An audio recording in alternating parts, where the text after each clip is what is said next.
Praise the Lord. ஆண்டவராகிய இயேசு கிறிஸ்து நாமத்திலே வாழ்த்துகிறேன். தேவனுடைய பிரசன்னமும் கிருபையும் உங்களோடு இருப்பதாக. அருமையானவர்களே, ரோம நிருபம் 11ஆம் அதிகாரம் 29 வசனம், தேவனுடைய கிருபை வரங்களும் அவர்களை அழைத்த அழைப்பும் மாறாது. பைபிள் சொல்லுது, ஏசாயா 54:10, மலைகள் விலகினாலும் பர்வதங்கள் நிலைபெயர்ந்தாலும் ஏன் கிருபை உங்கள் விலகாது, என் சமாதான உடன்படிக்கை விட்டு நிலைபெயராமல் மாறாமல் இருக்கும். அப்போ ஆண்டவருடைய கிருபை, அவர் மேல் வைத்த அன்பு மலை கூட மாறி போகும், ஆனால் மாறாது. தேவன் ஒரு மனிதரை அழைத்திருப்பார் என்றால், அவர்களுக்கு கிருபையும் இரக்கத்தை வைத்திருப்பார் என்றால் அது மாறாது. மக்களே, ஒருவேளை என் வாழ்க்கையில் நான் எத்தனையோ ஆசிரியத்தை இழந்த, நன்மைகளை இழந்த, எல்லாம் இழந்திருக்கலாம். உங்கள் அழைப்பை எழுந்தீங்களா பாருங்க. கர்த்தர் உங்களை அழைத்த அழைப்பில் அவர் மாறுவதில்லை. அவர் தாவீதுக்கு அருளின நிச்சயமான கிருபை, உங்களுக்கு அளித்த நிச்சயமான கிருபை அது மாறாது. நீங்களே மாற்று வரைக்கும். அதுதான் யோனா 2:8 சொல்றாரு, பொய்யான மாயை பற்றி கொள்கிறவர்கள் தங்களுக்கு வரும் கிருபையை போக்கடிக்கிறார்கள். இந்த உலகம் நம்மளை வஞ்சித்து ஏமாற்றி, அது தேவனுடைய மேன்மையை பொய்யாக சிந்திக்க செய்து அந்த கிருபை இழந்தவ தான் தடுமாறுறாங்க. நீங்கள் சிம்சோனை போல ஒரு வலிமையான வல்லமையான ஒரு ஊழியக்காரன் பார்த்து இருக்க முடியாது. அன்றைய நியாயாதிபதிகள் 16ஆம் அதிகாரம் படித்து வந்து சூப்பராக இருக்கும். ஆனால் அந்த பொய்யான அன்பை, பொய்யான மாயை அவன் பற்றினால அவன் ஊழியத்தில் ஒரு சர்க்கிள், சிம்சோனா அவன் இப்படிதான் மோசமானவன் என்ற நிலைக்கு அவனுடைய வாழ்க்கை தள்ளப்பட்டது.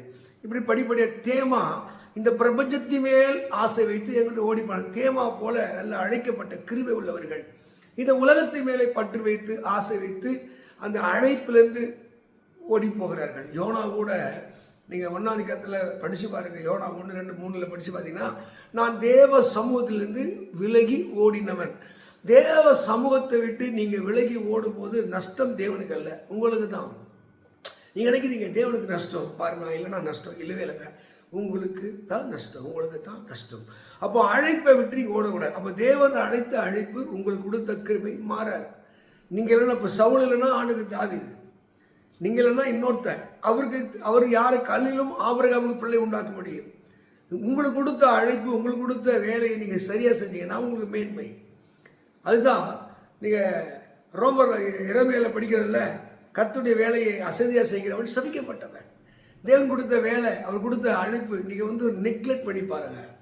நீங்கள் ஆதியாகமம் 25:30 படித்து பார்த்தீங்கன்னா, சேஷ்ட புத்திர பாகத்தை ஏசா அலட்சியமாக இருந்தான். நிறைய பேர் அவன் அழைப்பை அலட்சியமாக, பாடுற அழைப்பா, ஜெபிக்கிற அழைப்பா, அதெல்லாம் உண்மையாயிரு. நீங்கள் எபேசியரில் 6ஆம் படித்தா 4:5 சொல்லுது, நீங்கள் எப்படிமா அந்த உண்மையாக அந்த அழைப்புக்கு உண்மையாக இருக்கணுமா, நல் மனசாட்சியோடு செய்யணுமா. அப்படி தான் அந்த ஊழியத்தில் நீங்கள் செஞ்சு பாருங்கள், உங்களுக்கு கனம் மகிமை தேர்த்து வரும்.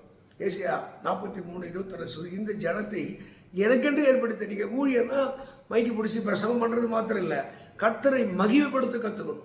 1 சாமுவேல் 2:30 இப்படி சொல்லுது இல்லை, என்னை கனம் பண்ணுகிறவர்களை நான் கனம் பண்ணுவேன். அப்போ தெய்வத்துக்கு கொடுக்கக்கூடிய வேலையை, கனத்தை கண்டிப்பாக கொடுங்க. இப்போ ஞாயிற்றுக்கிழமை நீ பரிசுத்த அந்த ஆராதனை நாளை மகிமைப்படுத்த, அன்றைக்கி வேலைக்கு போகக்கூடாது, சொந்த வேலை செய்யக்கூடாது, அதுக்கு கல்யாணமோ ஃபங்க்ஷனோ அதுக்கு இம்பார்ட்டன்ஸ் கொடுக்கக்கூடாது. கர்த்தர் கொஞ்சத்துலேயும் உண்மையாக இருக்கேன்னு பார்க்குறாரு. நீங்கள் எதுக்கு இம்பார்ட்டன்ஸ் கொடுக்குறேன்னு பார்க்குறாரு. நிறைய பேர் சொந்தம் கல்யாணம்னா விட்டுட்டு ஓடுவாங்க. அவங்க நிலைமை பார்த்தீங்கன்னா 10 வருஷத்தில் மாறாது.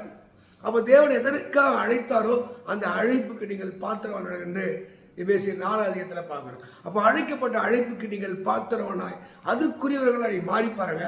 அந்த அழைப்பினால் உண்டாகிற மேன்மையை, வளர்ச்சியை யாராலும் தடுக்க முடியாது. நிறைய அழைப்பை உதாசீனப்படுது, கொடுத்த சின்ன சின்ன பொறுப்புகளை உதாசீனப்படுத்துகிறது. இதை விட கர்த்தருடைய வேலையை விட இன்னொன்று முக்கியத்துவம் கொடுப்பது. அதுதான் தேவனிடத்திலிருந்து ஒரு சகாயத்தின் நன்மையை பெற முடியல. மக்களை, நீங்கள் ரொம்ப ஜாக்கிரதையாக இருக்கிற. இயேசு உங்களை ரட்சித்தார், பரிசுத்தப்படுத்தினாரா, ஜெபம் பண்ணுவதற்கு, துதிப்பதற்கு, ஆண்டவருடைய அன்பை சொல்வதற்கு உங்களுக்கு ஒரு வாய்ப்பு இருந்தால் நெக்லெக்ட் பண்ணாத. இதைத்தான் நான் நியாயாதிபதிகள் புத்தகத்தில் 4ஆம் அதிகாரம் பாராக்குக்கு தெபோரா அழைக்கிறார். அவர் சொல்கிறார், நீ என் கூட நான் போவேன். நீங்கள் நான் வர வேண்டி இருந்தால் அந்த ஊழியத்தில் வர மேன்மை கிடைக்கும். நிறைய பேர் ஜோடி இருந்தால் செய்வாங்க, யாருக்குன்னா பேரு புகழுக்கு செய்வாங்க, மற்றவங்க நானும் ஊழியம் செய்கிறேன்னு நினச்சி செய்வாங்க, அதனால் மேன்மை வர. நீங்கள் கடவுளுக்கு உண்மையை செஞ்சு பாருங்கள், தேவனுடைய ஊழியத்தை தேவனுக்காக செஞ்சு பாருங்கள். அந்த ஊழியம் உங்களை மேன்மைப்படுத்தும், உங்களை கனப்படுத்தும், எல்லா இடமும் வெற்றி சிறக்க பண்ணும். அங்கே பாராக்குக்கு அந்த ஊழியத்தில் மேன்மை இல்லை. ஒரு பெண்ணுக்கு போகுது. அங்கே அற்புதத்தை தேவன் பாராக்கு தர நினைச்சாரு. ஆனால் அவன் தன் வேலையை ஒழுங்காக செய்யலை. அநேகர் அழைத்த அழைப்பை மாறி நினைக்கிறாங்க. ஆண்டவர் மாறி இல்லை, உங்களுக்காக உங்களுக்கு கொடுக்கப்பட்ட வேலை காத்திருக்குது. நீங்கள் அதை கூட தூசை தட்டி செய்யுங்க. அதுலேருந்து வெளியே வாங்க. ஆண்டவரே, இந்த உலகத்தை நம்பி ஓடின தேமா உலகத்தை நம்பி ஓடினான், மார்க்கு உலகத்தை நம்பி ஓடினான், திரும்ப வந்தான், கடவுள் வேலை செஞ்சான். மார்க் பற்றி அவன் ஆனான்னு சொல்கிறார் பவுல். மறுபடியும் சொல்லி ஊழியத்துக்கு அவன் புரோஜனமான தன்னை மாற்றிக்கிட்டான், திரும்பி வாங்க. யோனா மாற்றிக்கிட்டான், திரும்பி வாங்க. யோனா கர்த்தருடைய வேலை செய்வதற்கு பலரை அவன் அல்லல் பட வைத்தான், துன்பப்பட வைத்தான். கடைசியாக அவனே தன்னை சாகணுன்னு ஒப்பு கொடுத்தான். நிலைமை அப்படி இல்லை. அவனை கொண்டு தேவன் செய்ய நினைத்ததை கண்டிப்பாக செய்தார். தேவனுடைய அழைப்பு கிருபை வரவன் மாற. உங்களுக்கு கொடுக்கப்பட்ட சின்ன வேலையோ இந்த சமுதாயத்தை மாற்றுங்க, மக்களுக்கு நன்மையை செய்யுங்க. எத்தனையோ பேர் தாழ்மையில பாவத்தில் சாப்பிட்டு என் காரியமாக யார் போவான்னு கேட்குறாரு. அந்த தேவனுடைய குரலை கேட்டு ஓடுங்க. நிச்சயமாக அழைத்த அழைப்பும் கிருபை வரவர்களும் மாறாது. எதற்காக அழைத்தாரோ அந்த அழைப்பு உங்கள் மூலம் நிறைவேற கர்த்தர் பலன் தருவார். God bless. இந்த வார்த்தையின்படியே ஆண்டவரை ஆசீர்வதிப்பாராக. ஆமென்.